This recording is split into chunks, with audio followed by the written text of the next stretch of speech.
Polisi katika kaunti ya Tharaka Nithi wamelaumiwa kwa uchunguzi wa polepole sawa na mwendo wa kobe licha ya kesi za watoto waliopatikana wakiwa wametupwa kuongezeka. Na katika tukio la hivi karibuni, mtoto mmoja alipatikana usiku wa Alhamisi kichakani. Hii ikiwa ni kesi ya 7 chini ya miezi miwili pacha wangu. Na kwingineko huko Kapsabet, kaunti ya Nandi, wakazi waliandamana baada ya mtoto mchanga kupotea hospitalini Kapsabet wiki 3 zilizopita. Anaarifu mwanahabari wetu Steve Keter.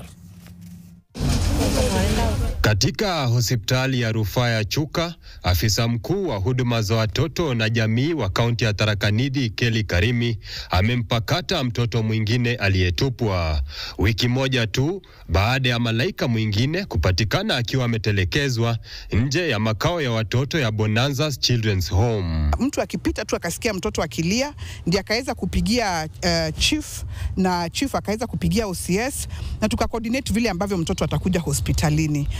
Huyu mtoto si wa kwanza kutupwa. Cha kutia hofu ni kwamba watoto wote wanaopatikana wakiwa wametupwa ni wavulana, wote chini ya umri wa miezi 3.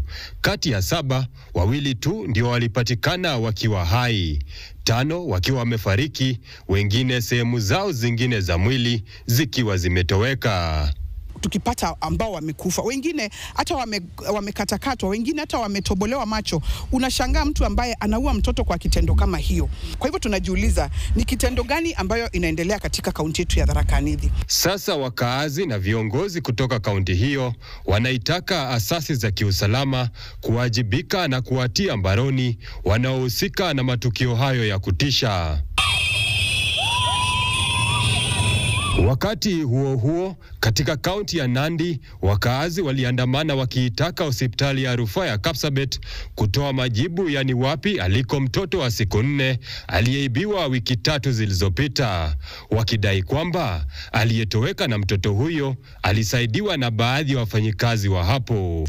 The nurse in charge, the social worker, the security ambaye aliclear mpaka mtoto atoke, hawa ndio watatusaidia kutuonyesha mtoto ako wapi. Tumekuja asubuhi, mama mtoto akilia, akijiuliza mtoto yangu alienda wapi. Tafadhali serikali tunawaomba kwa njia ya unyenyekevu mtoto ipatikane.